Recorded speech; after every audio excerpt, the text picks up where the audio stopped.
thank you so much for being here. We're really happy that you're here to celebrate our 10 years of partnerships and mark my 10 years as Director of Great Cities. It's been really fun.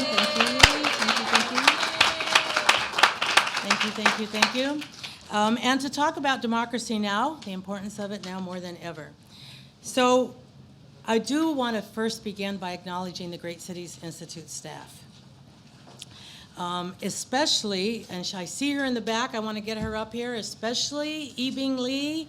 Yibing, can you please come forward? There's a couple more seats up here too. There's a few more seats if folks want to come up. This is Yibing. I call her my boss. She's my boss. You all know that we could not do what we do without Yibing. And she's just, besides being really brilliant with the accounting and the finance and the HR and all of that, she's just really a great co-strategist. And there's very few decisions I ever make without consulting Yibing. So this event would not be happening without Yibing. So I just want to thank you. I told her this need to happen. This was really her idea. So I love you, Yibing. I love you. Andrea Angulo, those of you who deal with me, with my assistant Andrea Angulo, she's out front. You met her up front. Many of you already met her, but now you get to see her in person. Andrea Angulo is totally awesome, as you well know, as is Christiana Kinder, who's our office manager. So I wanted to acknowledge both of them and all of the other Great City staff. We are just a wonderful team. We have a great time together, and it really makes this work very meaningful. So I never really thought of myself as a nerd. But when I tell you this little story, you might think that I am. Imagine me, 19 years old. I'm a second quarter sophomore. We're on the quarter system, and there I am, and I'm talking with another student who's and I went to University of Denver, right? So all these sort of folks with a lot of cash that my family didn't have, and they're talking about where they're going for their summer vacations, and they said, "What do you want to do this summer?" I said, "Well, you know what I'd really like to do? I'd like to do research." Now, who at 19 says they want to spend their summer doing research, right? Well, it must have been the heavens because coincidentally, there was a National Science Foundation grant that had been awarded to some professors at the University of Denver, and it was to do a community study looking at residential segregation. So I got hired. I was the youngest one on the team, and I worked on this. I was really into it. I had the most number of surveys all the time. One, I had no fear of going into the neighborhoods that we were in. But secondly, I had been a Girl Scout, and so we used to have to go sell Girl Scout cookies. And also I had gone to Catholic school, and we used to also have to sell, all the little Catholic statues and things at Christmas and Easter and so on. So I had no fear going door to door and doing surveys, but I also did economic base analysis. Anyway, I was so into it that afterwards the professor said to me, "How would you like to, if you can get work study, how would you like to work with us and be the coordinator of our statistics lab?" I was like, "Yeah, cool." So I did that. And then their training was like, "Okay, here, go figure it out." So there began my career as a researcher. And now all these decades later, I'm living my dream. And I get to be the director of the Great Cities Institute. So I'm really, really grateful for this opportunity. Thank you. Thank you. So you all know how much passion I have, and I'm really driven by that passion. I'm driven by the commitment also of knowing that my research doesn't belong to me. I was really educated because of the Chicano movement, because of civil rights movements that gave access to people like me to be able to go to a university, and also obviously to my hardworking parents for whom it was a dream for their children to get an education. But I'm very grateful for this opportunity to apply our research at the Great Cities Institute and to partner with you all on projects. One of the main reasons for this event was to honor our partnerships, our past partnerships, our current partnerships, our future partnerships. It's really important to us. That's the essence of who we are and what we do. And we're so grateful that what we're able to do is of use to you, because that's always the criteria for us. Is it useful, right? Is it something that you can take, that you can benefit from? So we're very grateful. So I want to thank really sincerely all of you who are here. So working with all of you has been the cream in our coffee, the salsa on our chips. and then I'll stop with the corny metaphors, but we do want you to know how we greatly appreciate you. So, welcome to Cuppa Hall. This used to be a ladies' undergarment factory, believe it or not, which again, normally isn't this hot in here. But I want to also point out that my son's grandmother used to work in this factory when it was a ladies' underground. And decades later, he came along and got his bachelor's and his master's here, and now is working on a PhD in geography down at Urbana. So he's here. And he's. Oh my God! I didn't see him. There's my son. Stand up. Oh, I didn't see you when you came in. His dad is alumni of UIC, but I'm really proud of him. And we had a beautiful moment this morning telling each other how proud we were of each other. But he's also a great advisor to me, too. So I'm really glad that you're here. So again, thank you. So I'm happy now to introduce our Juan González, co-host of Democracy Now! And author of multiple books, including the most recently released third edition of the very important book, Harvest of Empire. We're going to have an event in January probably when you're going to get to hear him talk about his work, his book and some of his other work. He's an award-winning journalist and investigative reporter who spent 29 years as a columnist for the New York Daily News. He's a two-time winner of the George Polk Award. As you know, he's co-host of Democracy Now!, author of Harvest of Empire, History of Latinos in America, and he's founder and past president of the National Association of Hispanic Journalists. Juan is also affiliate faculty for the Center for Latin American Studies and the Department of Latino Caribbean Studies at Rutgers. And the list goes on, but I do also want to say, because there's a very long list here of accolades and experience as a journalist, but if we go back even further, as a young man, he was also one of the founding members of the Young Lords. So he's got a very long history of being very concerned and being very active in the world of civil rights. And we thought, who better to talk about this very important issue that we know we are all thinking about and concerned about, which is democracy now more important than ever. So Juan González, great honor to introduce you.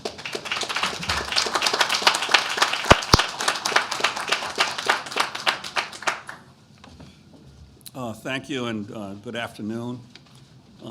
My thanks to Teresa and the Great Cities Institute for inviting me to share some thoughts with you during this celebration of the Institute's 10 years of partnerships, and for asking me to become a part of the Institute's terrific work. Greetings as well to the many distinguished figures you'll hear from this afternoon: Lieutenant Governor Stratton, Chancellor Reyes, Senator Pachon Sayas, Alderwoman Haddon, Erica Sweeney Staley, and Heather Van Benthusen. Teresa asked me to speak on the fairly broad topic of democracy now more than ever. It's a takeoff, obviously, on the title of the radio and TV show that I've co-hosted with Amy Goodman for more than 26 years now. It's unbelievable how time flies. And mostly from New York City and New Jersey, and starting next week from Chicago. And as someone who's spent, and I should say about Democracy Now!, when we started in 1996, it was just Amy, myself, and a producer at the Pacifica station in New York City, WBAI. At the time, there were maybe 5 stations that would take the show. And I was working at the Daily News at the time as a staff columnist, and my colleagues in the commercial media would say, "What the heck are you doing with that little radical radio show? That's why are you wasting your time with that?" Well, a lot of my colleagues who were in the newspaper business then are long since gone because they lost their jobs, they were laid off, they were downsized as the media the legacy media have collapsed. And Democracy Now! Has continued to grow. We're now on 1,300 radio and television stations across the United States and Latin America, including 300 community and public stations in Latin America.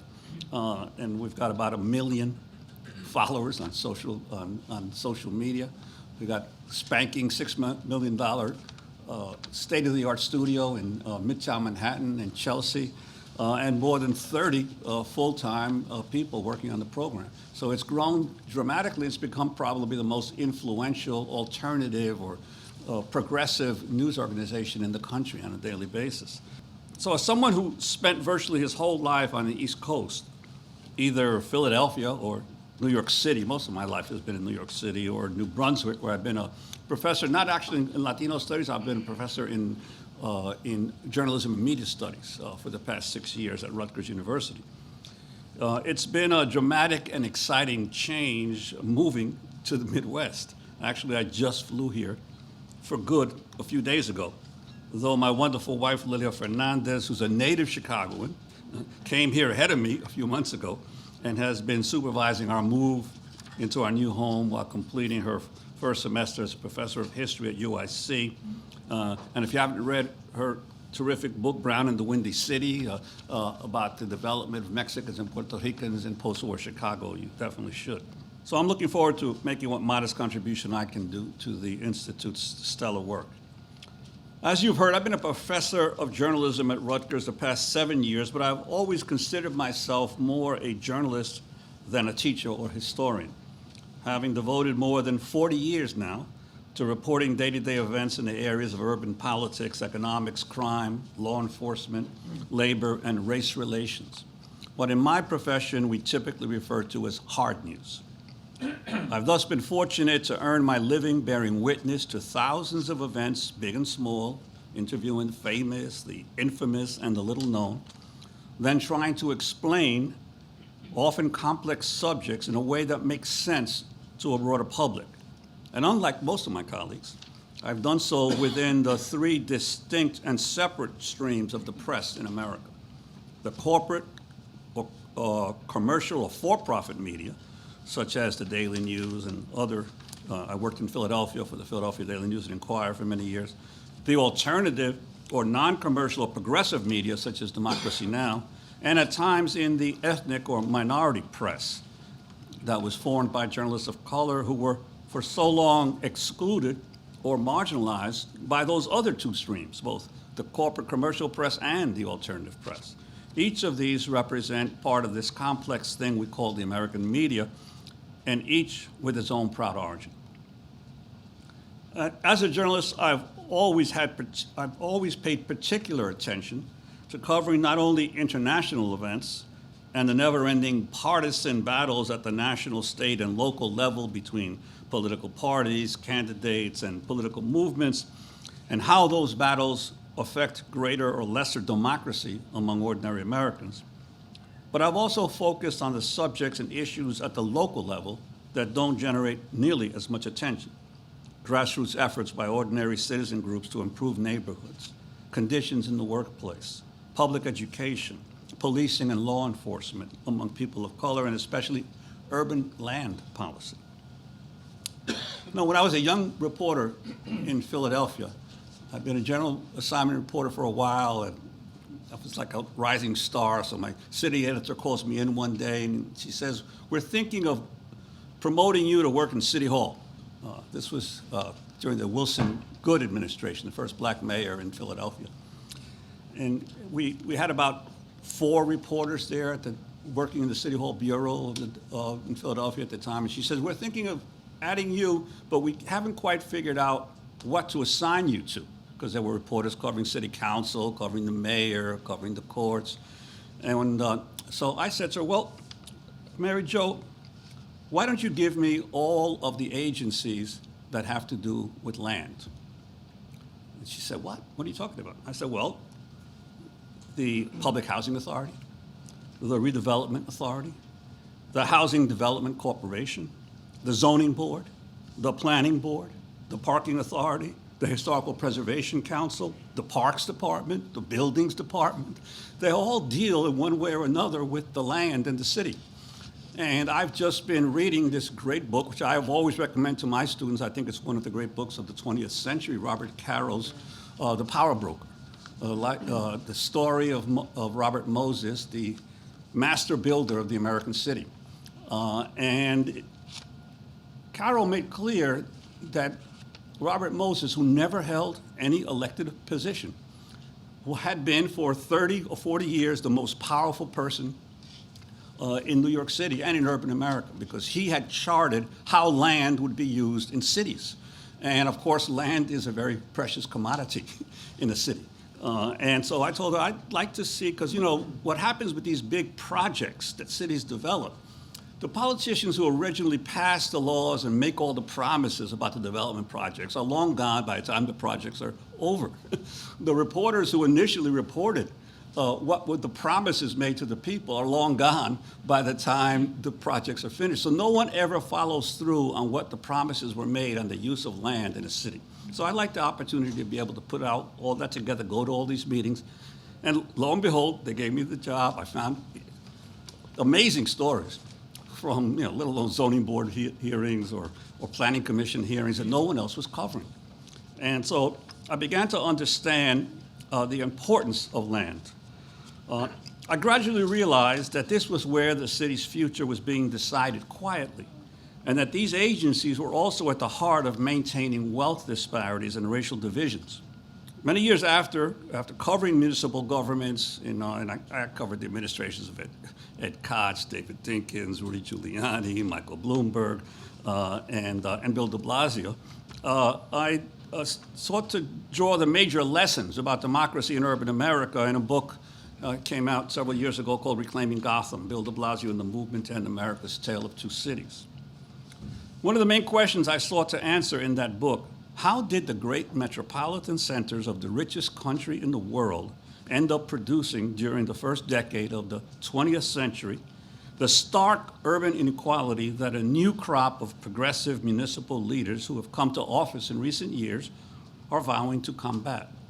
What role did our government leaders play in widening both the economic and spatial divide between rich and poor, white and non-white? I went on to summarize the view that the rise of a growth machine has dominated urban policy at the federal, state, and local level since the 1930s. That machine was controlled at first by conservative bankers and realtors who allied at times with classically liberal urban planners, and later with the advocates of more right-wing neoliberalism developed right here at the University of Chicago by people like Milton Friedman. This growth machine has deeply exacerbated both urban inequality and racial segregation in housing. Its proponents, bankrolled and cheered on by real estate and other wealthy sectors in each major city, have historically coveted the finite and valuable land of our cities, especially land located closest to the central business districts, housing units in low-income neighborhoods, public parks, schools, streets, waterfronts, and the industrial sites that were left vacant after the flight of manufacturing, for their exchange value. That is, for their potential to generate new high-end commercial development or to produce luxury housing. The vast majority of city dwellers, however, are working class or poor, and they typically view urban public spaces through a different lens. The sharpest contrast, this was noted by the great sociologist John Logan and Harvey Malach decades ago in their classic study of urban America, is between residents who use place to satisfy their basic needs of life and entrepreneurs who strive for the highest possible profit by intensifying the use to which their property is put. Unfortunately, national leaders in both major political parties have generally adopted the growth model, with the only exception being a short period during the Kennedy and Johnson eras. During the first half of the 20th century, both the federal government and the real estate industries openly promoted racial segregation in urban housing as a way to increase property values, the infamous era of redlining and racial covenants. They then subsidized the proliferation of all-white suburbs through FHA and VA loans, while they bulldozed inner-city neighborhoods in the name of urban renewal, encouraging local governments to corral a reduced number of displaced poor into segregated high-rise public housing. And finally, in more recent decades, they have systematically pushed the remaining minority residents as far as possible away from the downtown areas, while promoting a massive back-to-the-city movement among affluent whites. At the center of this long-running conflict between the use model and the growth model has been the unanswered question: where and how will the nation assure affordable shelter for the masses of people who flock to our cities each year in search of jobs and a better life. And this fight over affordable housing is not new. Soon after the urban rebellions of the 1960s, a chaotic period that stunned the nation and raised deep concern about the very future of big cities, one scholar noted, since 1933, there has scarcely been a session of Congress without controversy and debate on the housing problem. And in the communities, there has been continuing conflict on what housing to build for whom and where. In the background, increasingly, is the race issue. The historical facts of this debate has largely been hidden from public view to the point that most Americans have little idea how the actions of government leaders and the land policies they approved ended up shaping our modern cities. The public knows even less about the crucial role race and class bias have played in many of these policies, and too many municipal elected officials today keep ignoring the lessons of the past. But there's another aspect to the urban land policy that affects democracy, one that's rarely talked about. Ever since the 1970s, when it became apparent that Black and Latino residents in all the country's big cities were becoming a majority of the electorate and using the democratic process to send their own representatives to city halls and city councils, representatives who at first were determined to make urban policy more responsive to the poor, the nation's economic elite embarked on a neoliberal project to reduce the power of local elected officials by creating dozens of unaccountable public and quasi-public authorities, agencies, each with their own legally set-aside revenue streams that siphon dollars off from the main city budgets. They pushed to privatize whole sectors of government services, whether it was schools, parks, transportation, data processing. Of course, you all know the infamous parking meter scandal under Rahm Emanuel, for example, or the even bigger scandal under Michael Bloomberg in New York called City Time, where a private computerized payroll system to monitor city workers that ended up defrauding New York City of more than $600 million. They even began creating whole neighborhoods known as special improvement districts with their own garbage collection and security services, all meant to reduce the control that the democratically elected officials had over the finances of their own cities. So when you talk about democracy now more than ever, it should mean recapturing for the public many of those off-the-books operations that have flourished for decades and bringing them back under the control of democratically elected government. And we need to also talk about the other aspect of this land policy, which is the numbers of African Americans and Latinos that in recent years have been pushed out of the cities. You know, the great African American flight from Chicago back south, or from New York City back south, or all the Puerto Ricans and who have fled to Florida because they can't afford New York anymore. And more, the people are being pushed out of the cities into the outer rims. That's why you see more and more so-called democratic suburbs. It's just because they're more racially integrated suburbs as a result of all the pushing out of people. So the high price of housing is actually affecting the composition of these cities. It's also important to understand another area that gets a little attention, the eroding of the tax base of most major cities through highly secretive and almost invisible process of granting tax abatements under the guise of nonprofit operations, or for the supposed purpose of saving or creating jobs and economic growth, the growth machine again. You know, I teach investigative reporting. I've been teaching it now for several years, and I always let my students go after the projects that they wanted to go after. So I had a group. Class just ended on Monday, that's why I flew here on Tuesday. So one team of my students, they were very interested in trying to find out why the New Brunswick public schools were in such bad shape, why they were producing such terrible results. I told them, that's a big topic. I don't know if you can handle that this semester. You can try. I can give you some pointers about where you can go to get information. But people have been trying to figure out what's the problem with public education for decades and haven't succeeded very much. But I gave them some pointers, and they started coming up. I said, go look at the budgets. Go look at the audit, not the announced budgets. Look at the audited financials of these school districts to find out how they spent their money. And you might also want to compare a successful school district. So, New Brunswick is a city of 50,000. It's the main campus, main city of the flagship campus of Rutgers, of the State University of New Jersey. And of the 55,000 people, roughly half of them are Latino, but not Puerto Rican or Dominican, or they are mostly Mexican and Central American, many of them undocumented.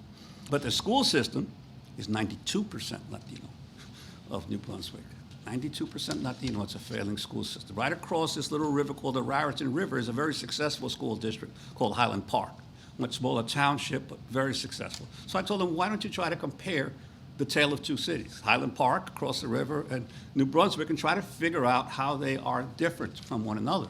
What they ended up finding out was very interesting, that even though New Brunswick was 6 times bigger, big city, it has a lot of, not only is it the home for Rutgers University, it's the home of the corporate headquarters of Johnson & Johnson, the major pharmaceutical company.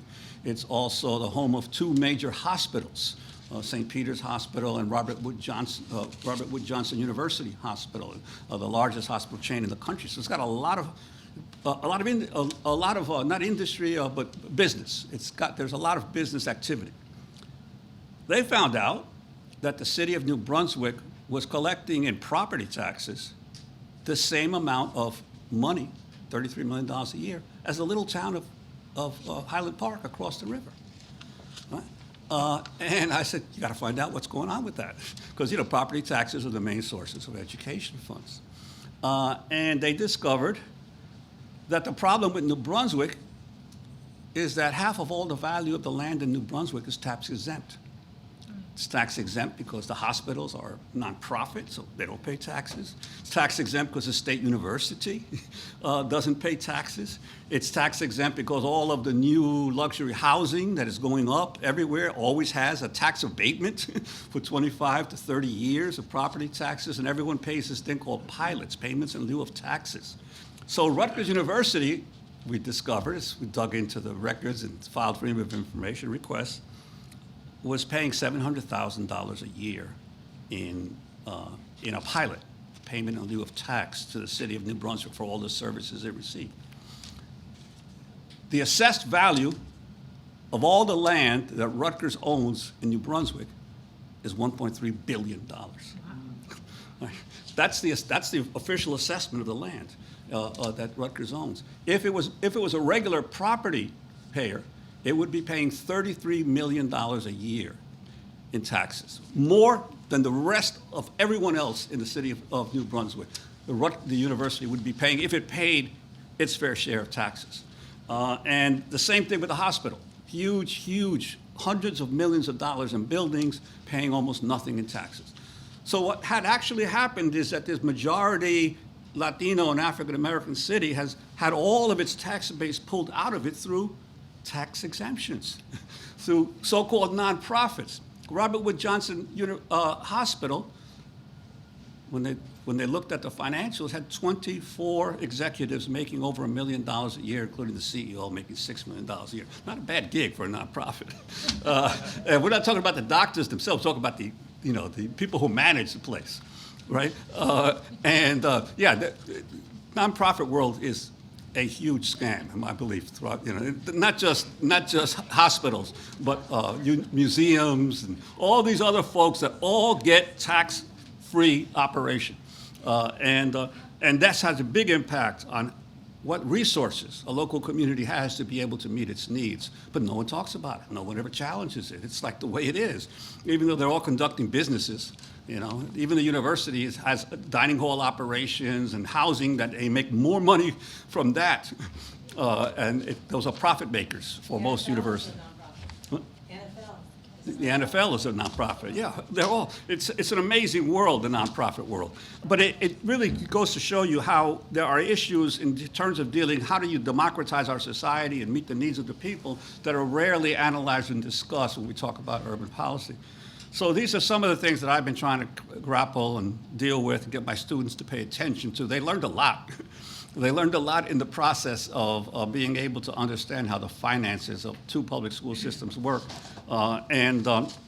And I think it's instructive for us, and that's, I think, why I'm so excited about the work that the Great Cities Institute is doing, is trying to analyze these kinds of public policies in the future. So I'll leave it there. I know there's a terrific panel that's going to discuss this and, and react to some of it, and they probably have more experience with things like pilots and tax policy than I do.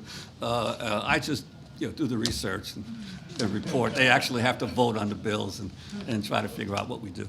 Well, thank you.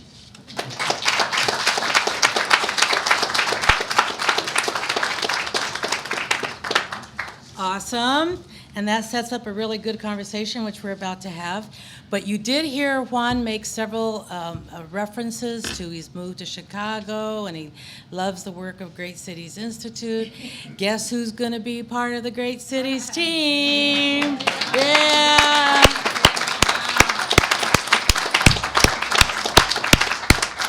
Starting in January. So we are so thrilled. So thrilled. So now, let me introduce one of our favorite people from Great Cities. She is a senior research fellow at Great Cities Institute, a professor of public policy management and analytics, Kathleen Yang-Clayton.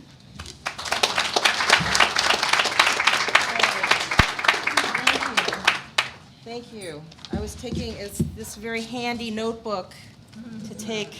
I took about 4 pages of notes from the professor, and I have thoughts here. But the first thing I'm supposed to do is to invite our panelists to the cooler area by the door that's open. So first up is Marie Haddon, Alderwoman of the 49th Ward, please.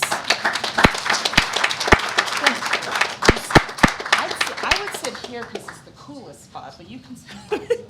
Then Christina Passione Zayas, I'm sorry, State Senator, 20th District, thank you.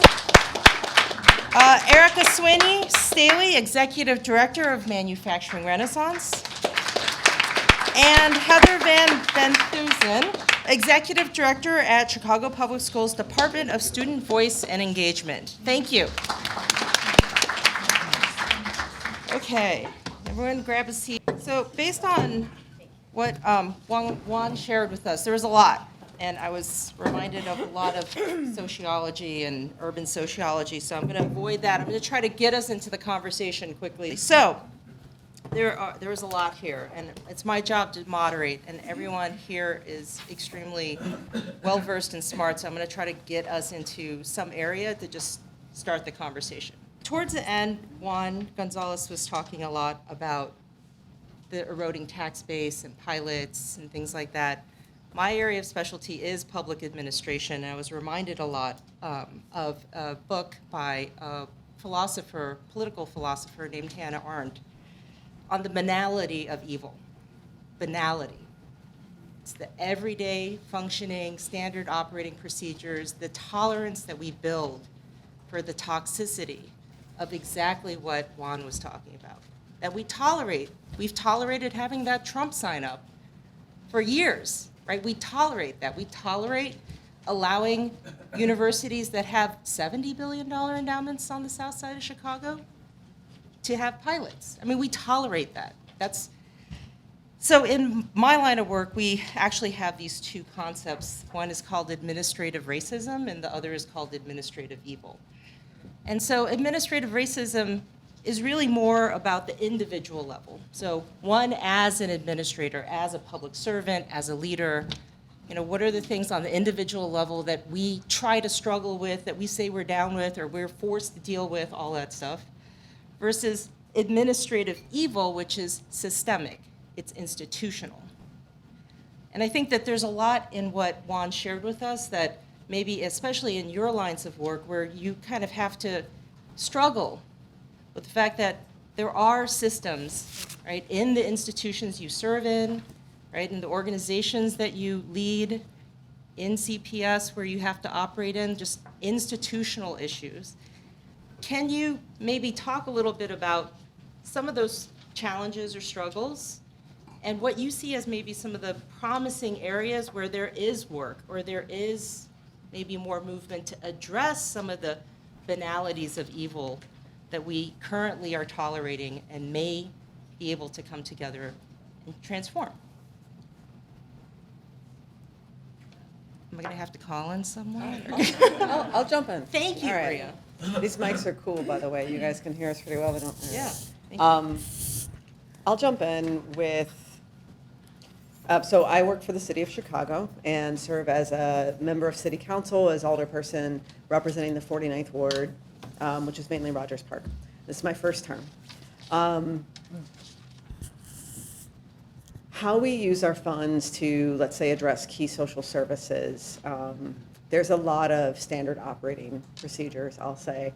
And one of the hopeful maybe shakeups around administrative changes has actually been around the influx of COVID dollars and the opportunities that I've seen different city departments take to implement programs.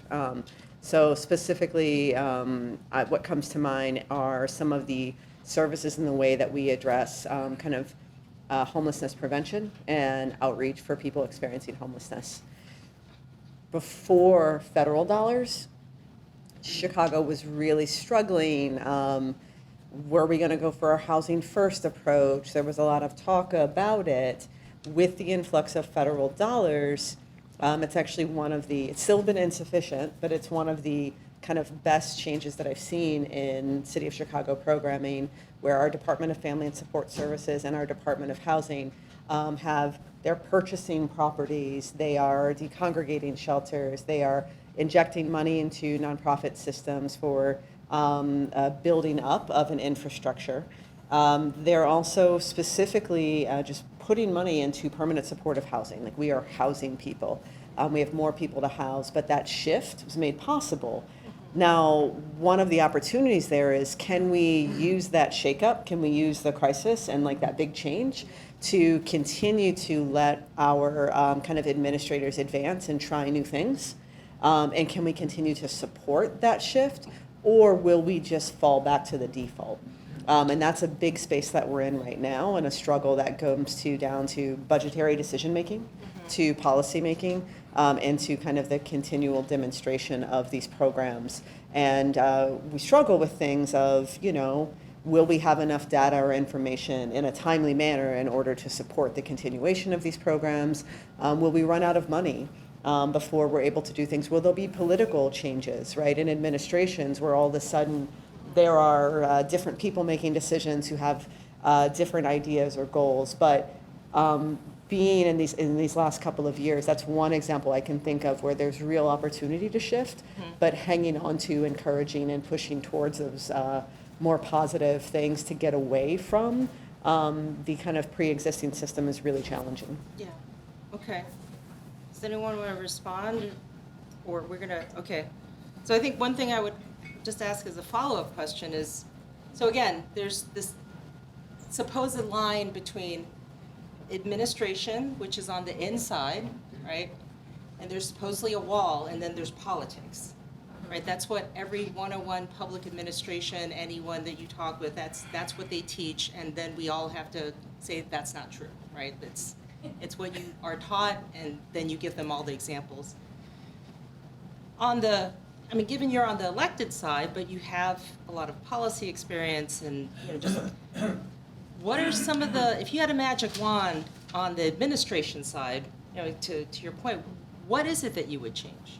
How would you help to transform the internal so that we don't get just blank sign-offs, given the tension, right? Because the administrators probably just were told they have a pilot, right? Leave them alone. And then your job is to leave them alone because that's the law. And your job is not to be a politician. So what would we do differently? Some moving from kind of that, let's say, experimental space forward. Like right now, it's securing, one of the big things I've been working on is securing a revenue source, right? How will we continue to operate at this level if this is the new normal that we want? And the other big thing is really pushing for centralized administrative ownership of the program. So I'll say one of the big risks that we're seeing through maybe some of the positive things that have come up policy-wise for the pandemic can easily go away because people will say, well, there's a fiscal cliff. Oh, we're not going to have the money. Oh, that was something we did during the pandemic. Oh, we were able to do a guaranteed basic income pilot, but we don't have money for that anymore. And it's going to be really easy to see things go away if someone doesn't make it a priority. So if I had a magic wand to wave, it would be making those things priority, resetting the standard, resetting the bar on what our minimum is or what our new standard operating would be. Okay. I'm kind of reading on the senators, like there's a big bubble that's formed. And I mean, given that you also are in a elected position, but you have all this experience on the policy side, maybe we'll go in this direction and maybe ask you to. I mean, I think you said something about politics versus, governance. One magic wand, I would enact campaign finance reform. It's super interesting having been on the side of organizer, nonprofit,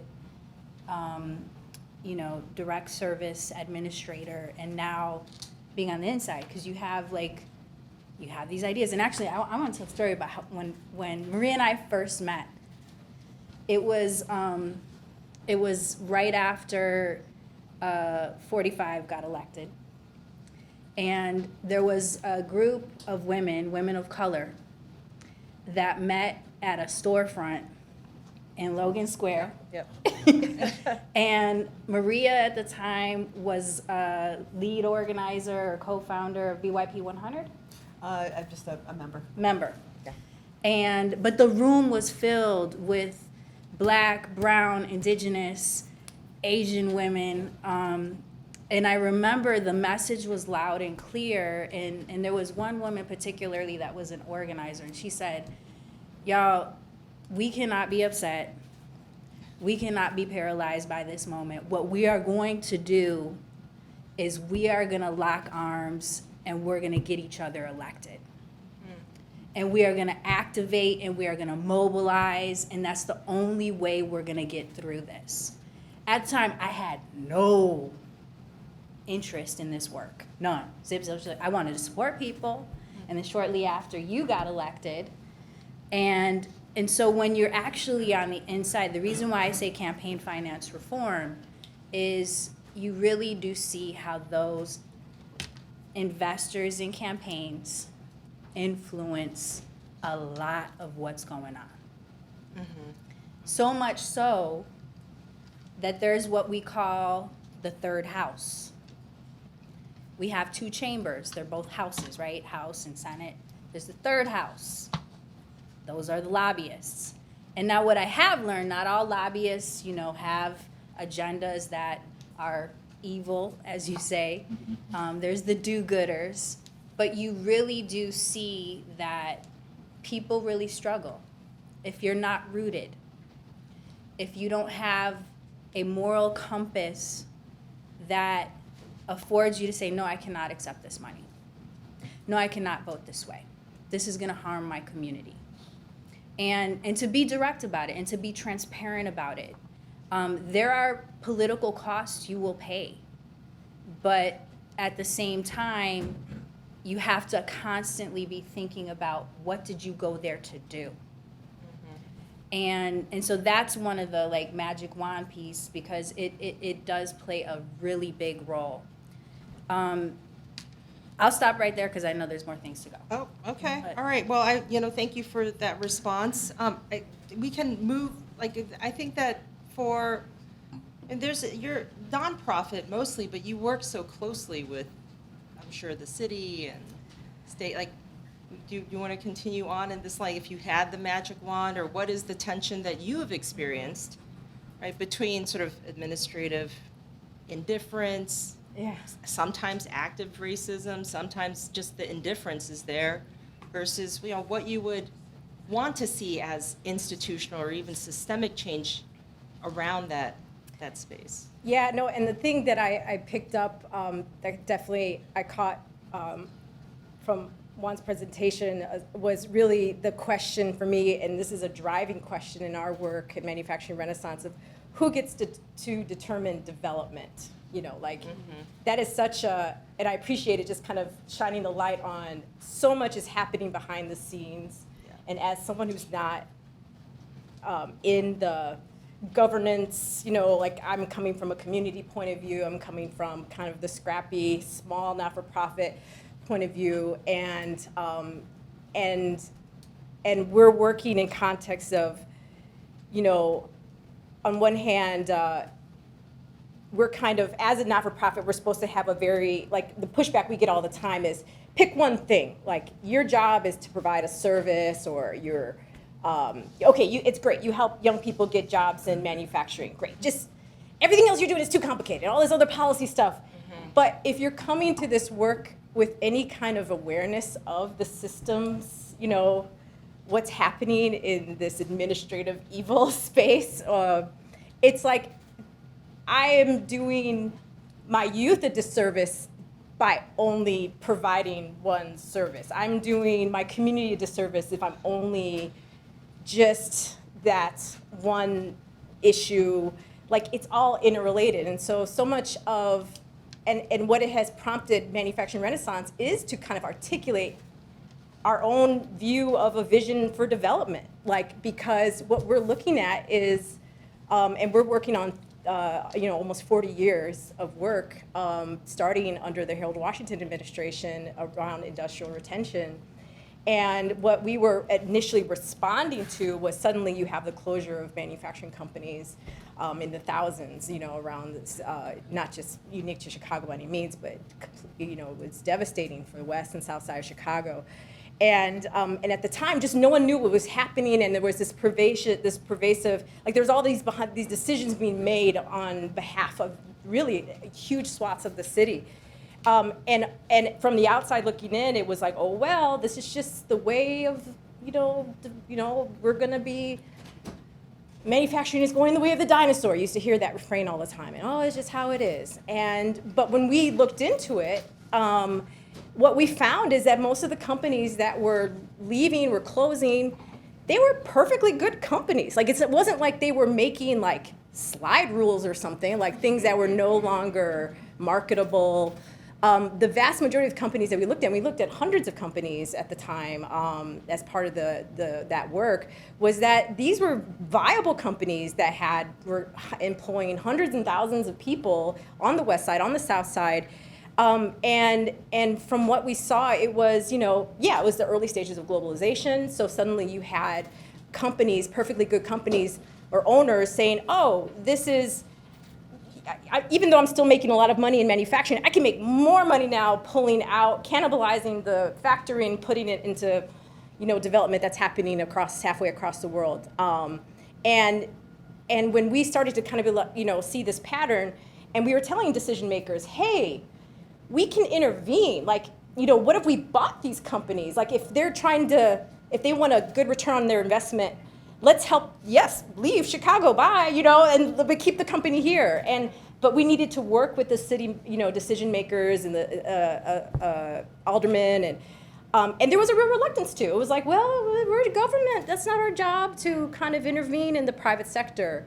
And we were like, that's wrong, because by not intervening where we can intervene, not to mean that we should intervene every single time, but that we do need to start articulating our own vision for, like, our own industrial policy. And we've started to become advocates for industrial policy, to say, hey, we want certain kinds of what we call high road manufacturing companies. We want the jobs that are going to be part of building our green infrastructure moving forward. We want the jobs and the companies that are going to be part of, you know, Industry 4.0 and advanced technologies, and that are integrated into our communities, not just exploiting and taking and, you know. So anyway, we started to become very active in promoting, but the manufacturers we work with don't necessarily always want to hear that. Some are totally game for that, and they are working with us through our Chicagoland Manufacturing Renaissance Council.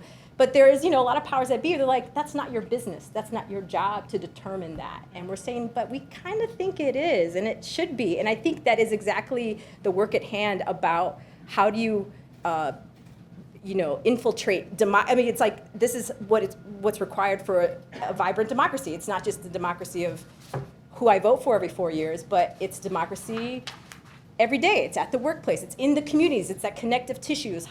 Anyway, so there's a lot of that work that we're like, that's what we're committed to. Of how do we shine a brighter light? That's how you create the conditions for, more democratic, equitable communities. I'm also stunned like that there are people in government in the past and even now can say with a straight face to you, that's not government's job. And then on the other hand, hand out pilots. Yeah. And, Right, like exactly. you're, It's like and whiplash. it's like, Like, wait a second, what's the word of 2022? Gaslighting. And so, anyhow, Heather, you've been very patient. So, Heather, so everyone, there's all descriptions of bios. I'm trying to save some space and time here. But Heather has the notable honor of working inside CPS, and you and I have had several conversations about how interesting that is. What? I'm trying to keep it. We're being recorded. So, can you give us some insight around some of the challenges, and especially because the goal of your program is just feel good, yes, absolutely, with those students, with our children, right? Give them those tools, give them that. And yet at the other side, they're closing schools and they're underfunding schools. And how do you square that peg of Thank you. institutional use? Like, yeah. So I'll start here. We talk a lot about educating for democracy, and schools are the most undemocratic systems, right? So we expect young people to be magically whisked away into this world of adulthood when they're consistently marginalized, dehumanized, disenfranchised in schools. I think coupled with the fact that people in schools themselves are not necessarily civically engaged, civically aware, community connected, and adultism is a very real problem. So all of those things, coupled with the kind of pressures that schools are under, districts are under to achieve, to show growth when it comes to what we value, what do we measure when we talk about what's important in schools. If I asked you all, when you're looking for a school that's important for your young people, what are you looking for? The first thing most people would say is, I'm gonna look at high test scores. I'm gonna look at how many of those students get into colleges. Is it selective enrollment? That's where I want my young person to go. Very rarely is it criteria that's about the values that are underneath democracy, like the aspiration of democracy. And I think that I have, in my career, I have always been working towards chasing that dream of that democracy is what will cure what's ailing our schools, because it is what will help to create inclusive, representative spaces that are humanizing. When you don't have that, you are dehumanizing the people in those buildings. And so I think what we've seen, and I think the challenges with that is first and foremost that politics, right? You mentioned, Kathleen, you started asking questions. I think you wrote it down. There's administration, and then there's politics, and there's outside. And I would say politics isn't even really, in the past, part of schooling, right? It's taboo. We don't want young people talking about issues. It's a scary thing. And in fact, it's a really difficult thing for teachers. And so we spend a lot of our time, well, first I'll start with this. We define civic life with a question, which is how shall we live together? And so a lot of that is educating teachers and adults in thinking democratically and opening themselves up into not only willingness and ability to engage in difficult conversations or talk about topics or issues with students, but with each other. Because even as adults, they're not. And this isn't unique to schools, right? This is, I'm sure, unique to every space. And so we look at, so what should be happening in classrooms and things we aspire to is creating curriculum and learning opportunities for teachers and students to learn together to develop these capacities, these civic capacities, right? So those experiences are really important. They really, really matter. And we have seen very positive, not only outcomes, but transformational outcomes of when they experience community. We crave community, but that's not what drives decisions in schooling. Outcomes, learning outcomes is what drives. And guess what? That is an individual thing, isn't it? You're tested as an individual. You're not measured in how well those outcomes are coming from the space in which I am being with others, right? But I think it's also, I think like a theme of everything we're talking about here is decisions and how decisions are made and who is a part of those decisions and who informs those decisions. Young people have a lot of expertise that they come with to schools that is not leveraged. So when we talk about building democratic systems and structures, it's about leveraging the voice and perspective and experience of young people to strengthen and inform the decisions that are made and to bring them to the table. So when I talk about things that are promising, which I can go on and on, because I am very proud of our district. I think there is amazing things happening all over this district that people don't know about and hear about because you hear about the bad things. But, and I can go on and I'll talk to y'all later about it and say all the great things. But I'll start with this because it's part of like I feel very humbled to be on the panel with these women today because the intersections around, so for example, say like participatory budgeting, which is a huge thing that Great Cities Institute leads, is I first learned about it in my classroom when Alderperson Haddon and Taya Crum came to my classroom, and I learned about participatory budgeting, and it blew my mind because it's a perfect example of an experience that adults can have with youth that bring you together to learn about it and understand what it is to be in community and flex those muscles that are required to be in a democratic space, listening to perspectives, seeking understanding, right? Elevating voices. And then most recently, Senator Pacioni-Zayas advocating and parsing out funds to give two of our schools $400,000 so they can lead a participatory budgeting project. And so when I think about what's promising in my history in Chicago, and I love CPS, I don't want to ever leave CPS, and I will continue fighting, like everyone here is fighting, because it's the people that stay, that advocate, that fight, that work to keep changing those systems matter. We just hired Lily Cruz, who led a curriculum project on the Young Lords, just came to work on my team in CPS, right? Those things matter, being in the systems to change. Do you guys agree with Siri? Gee, that was a good segue. But I didn't plan that, I swear. So I think, it's the people in this room and institutions like Great City Institute, but we go like 10 years I've known Maria. And it's to me, it's about community and changing and advocating from within, and schools being able to be places for young people to do that, for their schools, but also for their communities. It's an interesting segue. I was thinking that the other piece to this is trying to drop it down to the individual level, you as individuals, right? And I agree with you. I mean, I am a product of CPS. Both my kids go to CPS. I have a lot of history with CPS, right? And I mean, yeah, I wouldn't, we stay, right? We struggle because we love this city.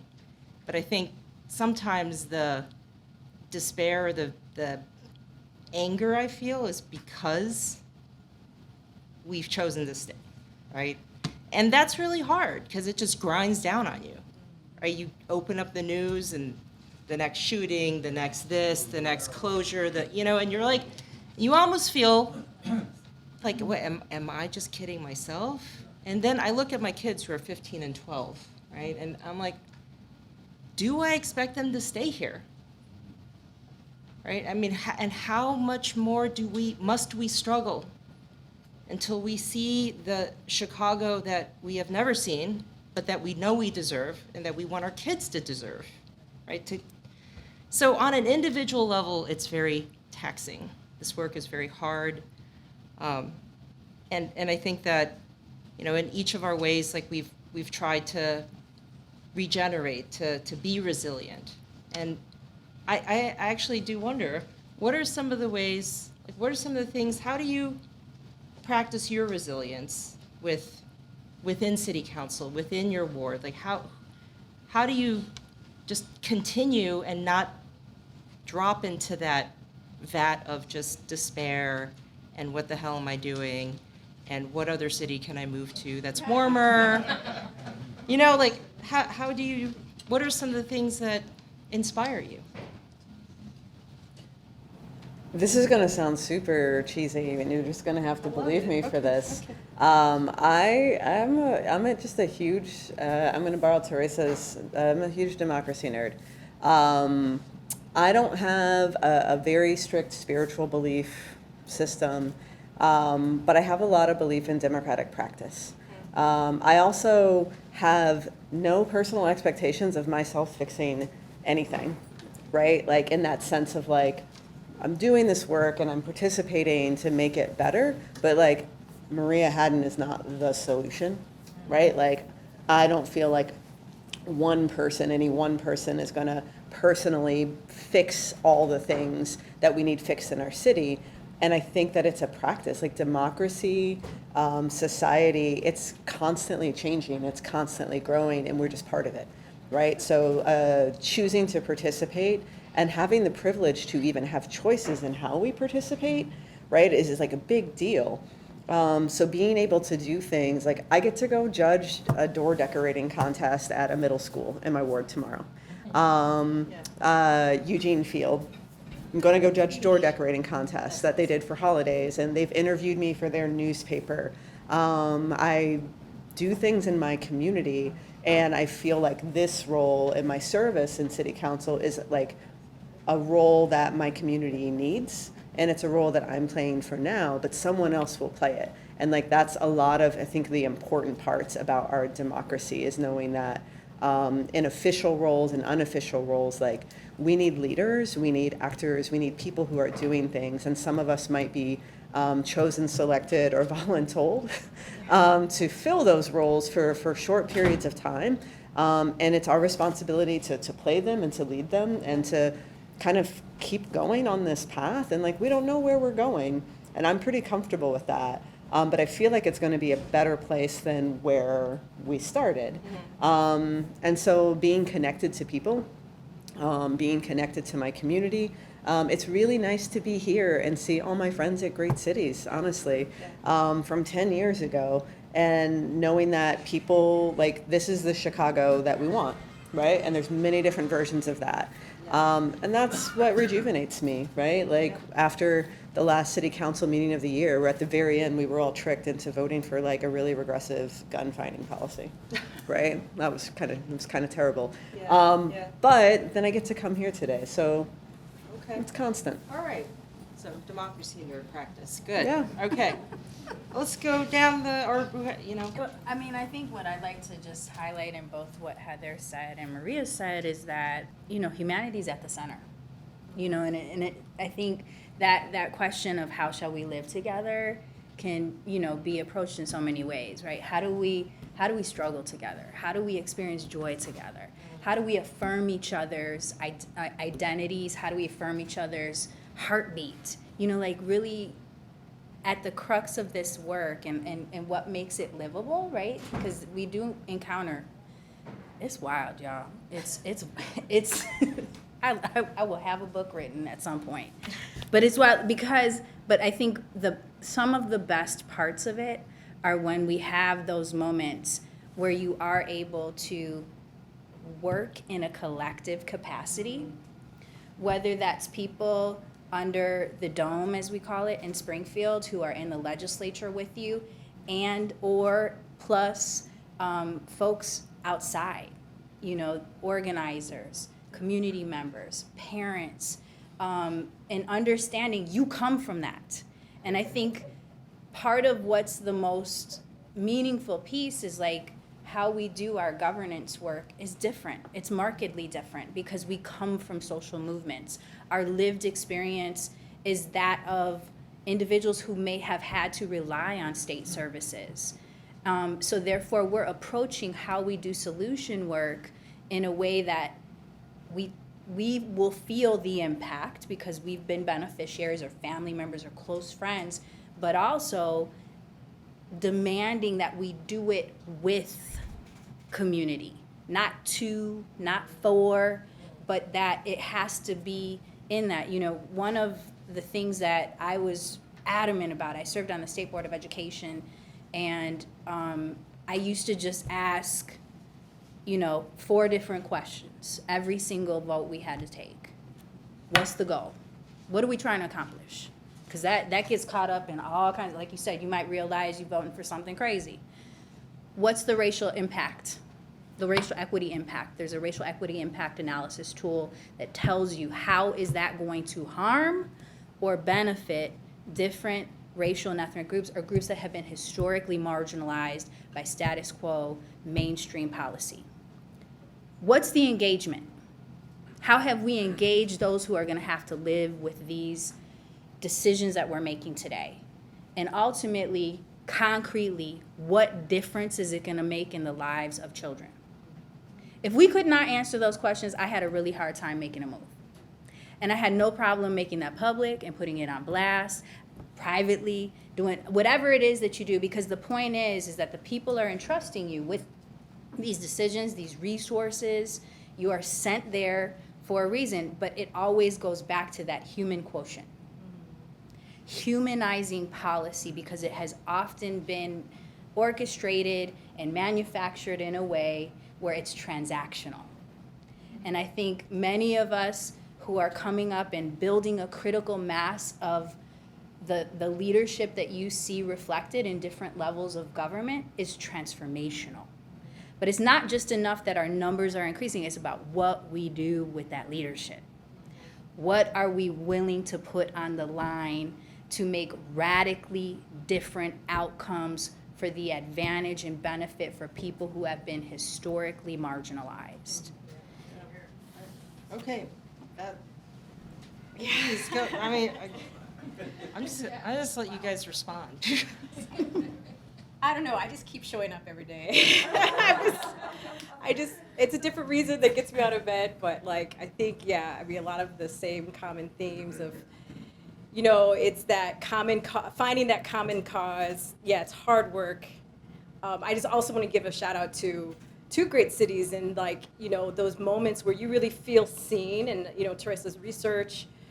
You know, there's been some really important papers that have come out of this space of just saying, wow, yeah, they get it. They get what we're trying to do here. And so, you know, you hold on to those kinds of moments, like the papers on that really looked at, you know, that really put the real research numbers to the specific, you know, my organization, we're dealing in the realm of anecdotes. Like, I have these relationships and stories, and I have a gut feeling about what's happening, but then, you know, to have like a partner like Great Cities to kind of say, hey, look, this is the research that backs up that gut instinct. You know, those are those moments you're like, okay, I'm on the right track. Okay, it's not just, and then you show up the next day, and then I get to work with other colleagues in the room, you know, like my Chicagoland Manufactured Renaissance comrades in the room of like Carmen and Mike and Jonathan and Billy, and, you know, all the folks who, like, I know we're in it,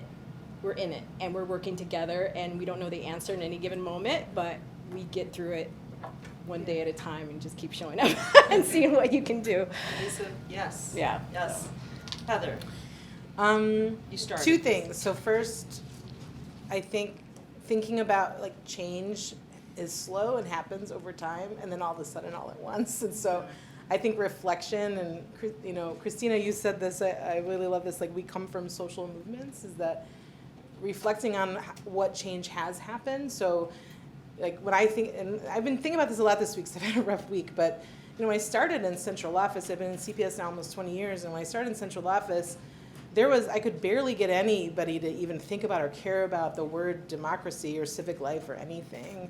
Student voice, what's that? And as of this year, they created an entire department just to dedicate to this, to civic life, to democratic education, to student voice.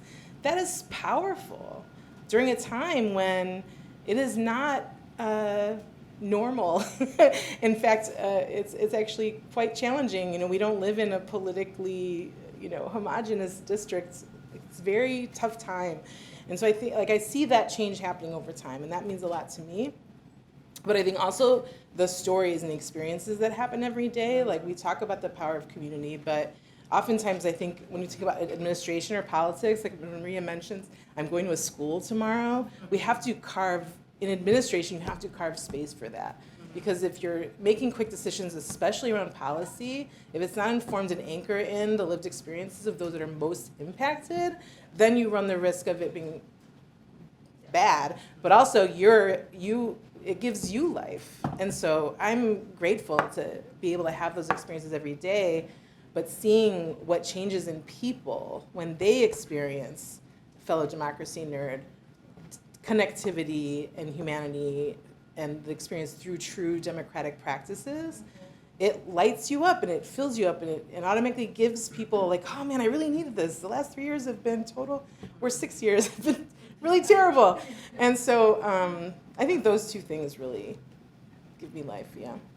Well, okay, so look, I got the 2-minute warning that the Lieutenant Governor is on her way. So let me try to just one thing, and this is Teresa in a nutshell. I know she planned it, that all of us would identify as female and, be in different diverse situations, right? I knew you were doing this. I didn't plan it, it just kind I- of happened. Yeah, the best folks to have were all these women. But They're really- wonderful women, yes. But what is amazing is we are setting standards that we need for the democracy that we need to have, right? This is not, hey, it's a bunch of women doing really good stuff like the other guys used to do. It's like we are setting a new standard for being authentic, humanizing, thinking about community and what that means for us, and being as inclusive as possible in that process. And it's wonderful that this is the standard that we are now going to bear for the democracy to make America great, period. Period. Right? Make Chicago great. So thank you very much. Thank you for your time. All right, clear it out. Oh, wow. That was so interesting, wasn't it? My goodness, wow. Thank you, brilliant, beautiful, wonderful women. Yes. So let me do, so we've got the Lieutenant Governor who's 1 minute ETA. The Chancellor will be saying a few words and then speaking, and then he'll be introducing the Lieutenant Governor. In the meantime, I want to make sure that I acknowledge some other folks that are here. So we do participatory budgeting. You will know more about that when you read these little brochures that were on your table. And we interface quite a bit with various older women and men. You heard Maria mention multiple times that she'd been part of Great Cities. Well, part of that is because she was really with Taya, was a team member on our participatory budgeting work. So anyway, so we've got I know Alderman Martin indicated he was unable to come today, but he does have a representative from his office who's here. Josh is here from Alderman Martin's office. Also, Veronica Tirada from Alderman Rosanna Rodriguez's office is here. Also, Yarali Cortez is here representing Representative Aaron Ortiz and Commissioner Alma Anaya. Crystal Rodriguez is here, and Patty Garcia will be coming later representing Congressman Chuy Garcia.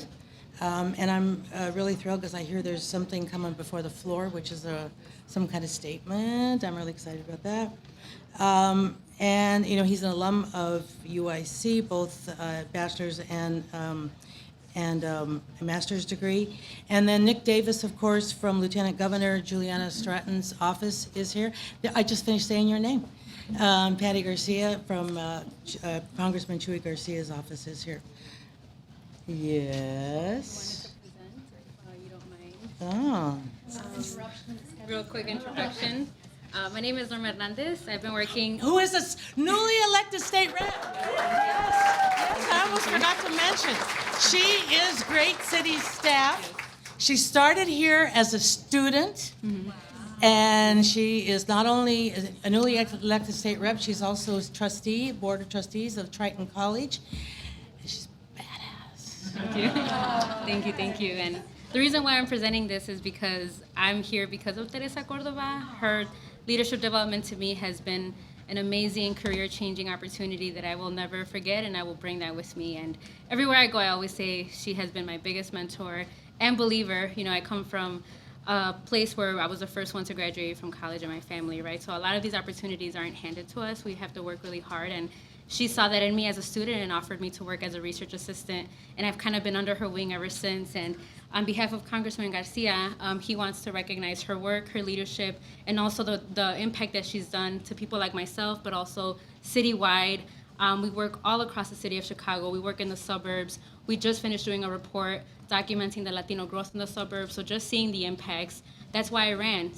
Doing that report, seeing the growth as someone from the suburbs, it really creates change. So we want to recognize her and her leadership from Congressman Garcia's office, and we want to thank her. So.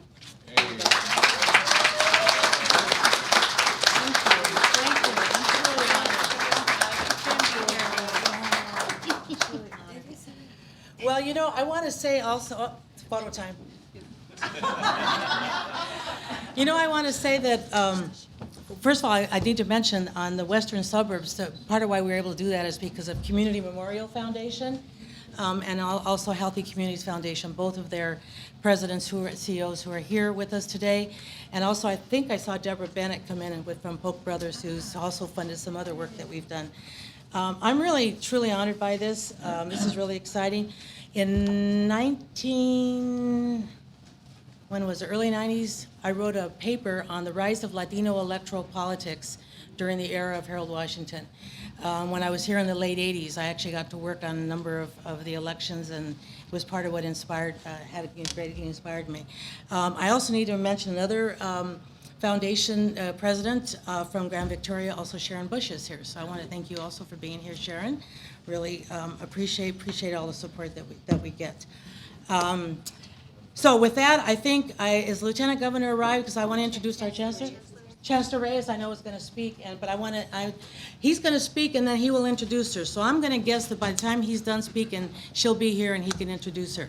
So let me introduce our Chancellor, our Interim Chancellor, Javier Reyes, who hails from La Ciudad in Mexico, from DF. And what happened to the piece of, oh, here we go. Before joining UIC, Interim Chancellor Reyes served as West Virginia University's Milan Pusker Dean of the John Chambers College of Business and Economics from 2016 to 2021, and Vice President for Startup West Virginia from 2018 to 2021.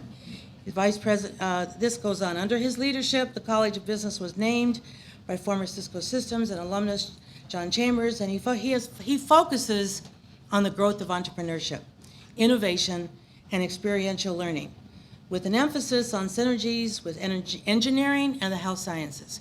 So I know he is also a builder of partnerships, and we're very honored that Chancellor Reyes is here today to say a few words, and then he in turn will introduce our Lieutenant Governor. Let me also say something, because when Lieutenant Governor is going to be our last speaker, we got lots of food. Thank you for enduring the room. There's lots of food, and most importantly, there's 2 bars. All right. Chancellor Reyes, thank you. Thank you so much. Thank you very much, Teresa. And I have to, once you close your remarks by saying there's 2 bars, I mean, what hope do I have? I mean, how can you compete with that, right? So, but I just want to say thank you. It is an honor to be here with all of you today. Thank you for being here. This represents just the power of convening that exists within the Great Cities Institute, and it doesn't go unnoticed that the leadership of Teresa and her team really have this kind of exposure for the university, but it's for a good reason, and I want to talk a little bit about that today. So the work of the Great Cities Institute represents the power of research. GCI offers bold solutions for urban problems to improve the quality of life in our cities and regions, and I have to say that when we talk about our cities and our regions, I've always told this to Teresa and others. There's many things that make a lot of sense in a university like UIC. There are some things like the Great Cities Institute that makes perfect sense in a university like UIC, that it may not make perfect sense for other cities and other universities. But when you just walk outside and look at the city we have and look at where we stand, as a university in a global city that has global influence, global notoriety, that all the challenges that and opportunities that are here in the city of Chicago apply to cities worldwide. That's why the Great Cities Institute makes so much sense in UIC, a university that has a global perspective and want to have that kind of a global influence and know-how. So I have really no issues when we say that it's this in the quality of life in our cities and our regions globally, because it's not only about the city of Chicago or the US, but in the global perspective. The mission of the Great Cities Institute is to link its academic resources with a range of partners and address urban issues by providing research, policy analysis, and program development. Tied to University of Illinois Chicago, Great Cities Commitment, GCI, seeks to improve the quality of life in Chicago, its metropolitan cities, the regions, and throughout the world. Oh, now I really have no hope. Now I really have no hope, because when she introduced me, she said that there were 2 bars. Now you're here. Now that I need to get out of the way. I need to get out of the way. So I know, I'll be what a quick. rough introduction. Oh, by the way, there's 2 bars right here for you. Now the Chancellor will speak, all right? So I'll just make sure that I go quick. But no, my remarks today are also focused on what Teresa Córdova represents and what the Great Cities Institute represents. When you look at the years of experience that you bring to the table, and when you look at the efforts that you have done and with you and your team, and look at the number of people, organizations, and city officials at the state level that are represented here today, that tells me not one, yes, you have a lot of friends, but the reality is you have addressed so many interesting, important questions and challenges, and you don't do it alone. You don't do it only within UIC. You reach out to the legislators. You reach out to city officials. You reach out to a governor's office. You reach out to those that can help you find those answers, those that can help you put a group together that will address these issues. That is the power of the Great Cities Institute. You have been here now 10 years, and I cannot tell you how much I appreciate that, having been only here for a year and a half. It's clear the impact that you have had.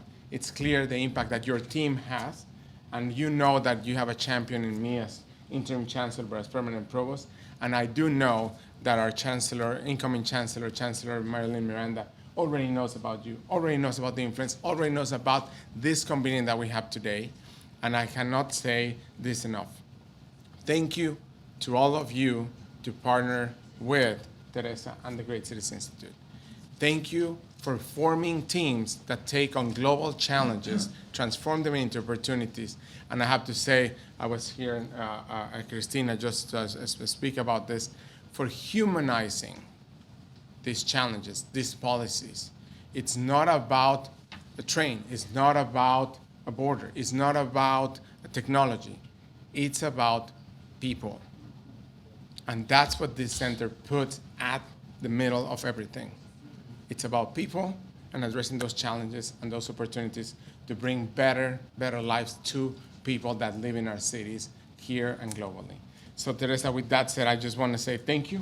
Congratulations for everything you've done, for the recognition, but we have work to do, so don't stop. Please don't stop.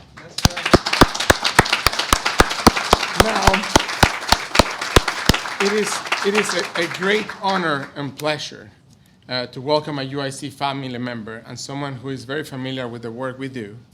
I can tell you that she has been a tireless advocate for public higher education and for UIC. She was the director of the Center for Public Safety and Justice.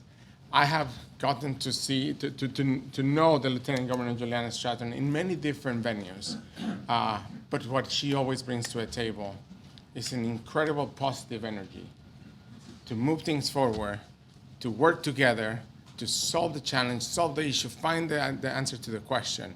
Again, I can understand why she's an incredible partner for Great Cities Institute, working with you, Teresa, and your team. So please join me in welcoming Lieutenant Governor Juliana Stratton. Thank you.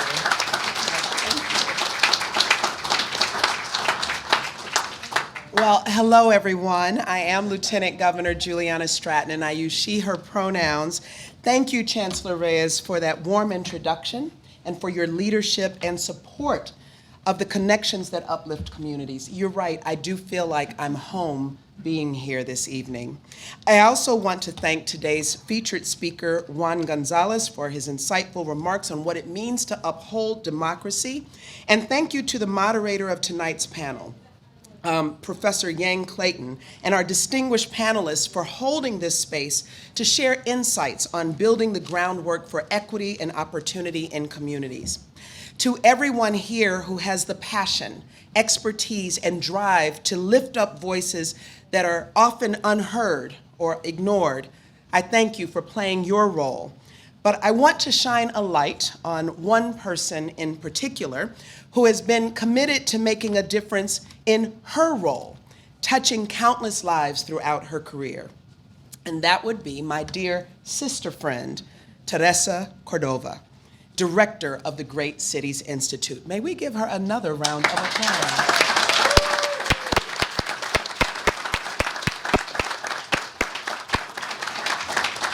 You know, I met Teresa shortly after starting my role as the director of the Center for Public Safety and Justice that was once housed in Cuppa. So I've had the privilege of seeing her impact grow alongside her friendship, our friendship.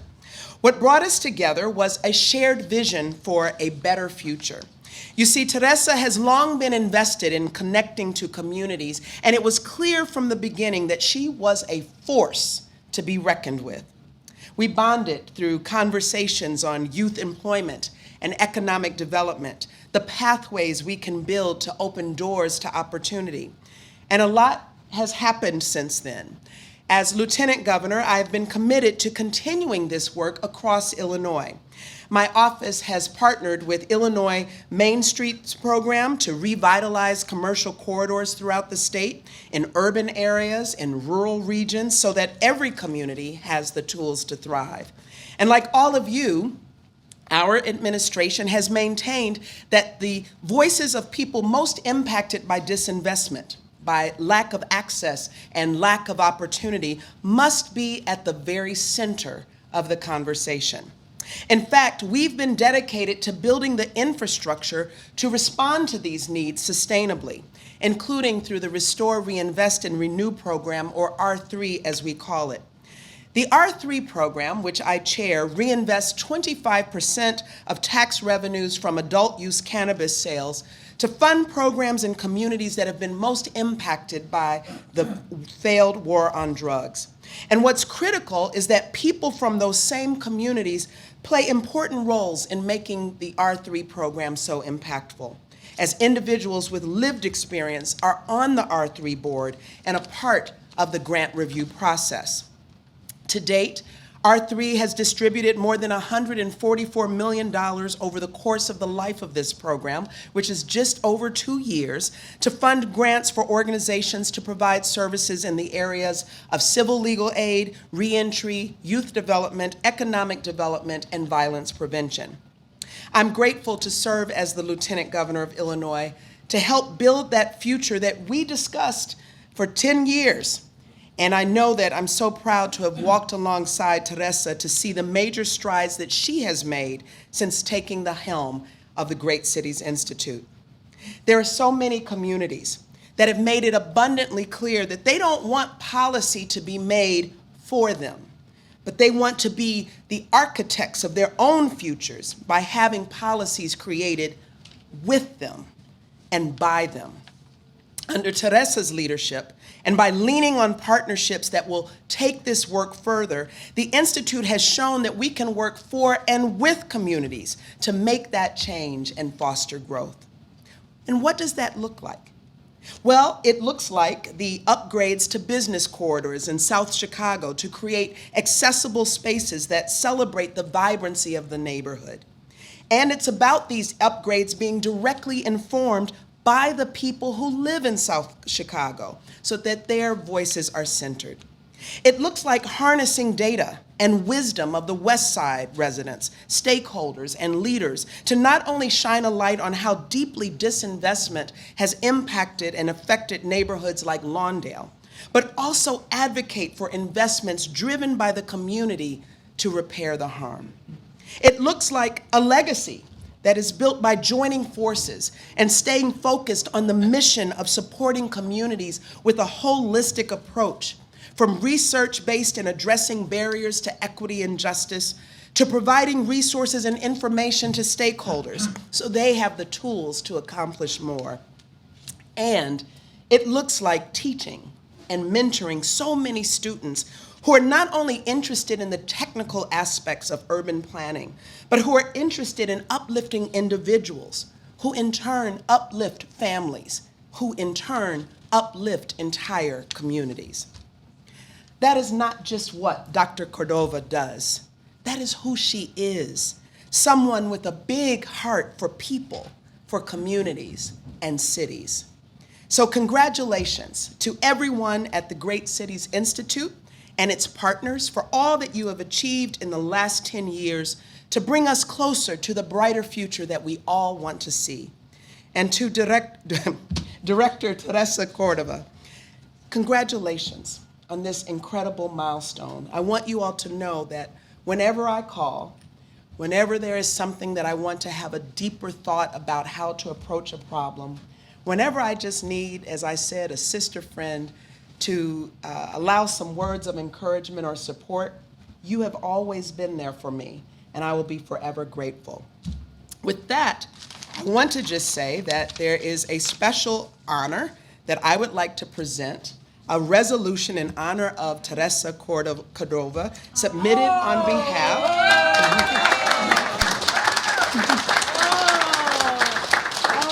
And this one is from the county.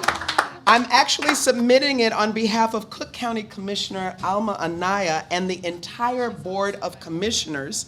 This resolution highlights Dr. Córdova's service, advocacy, and leadership at GCI for the last decade, and I'm sure that it is the first of many honors to come. Again, I thank you for your friendship. I stand in awe of your dedication, and I'm honored to know such a powerful change maker. Nothing but peace and blessings to you over the next 10 years and beyond. Thank you again, everyone, and enjoy the rest of the evening.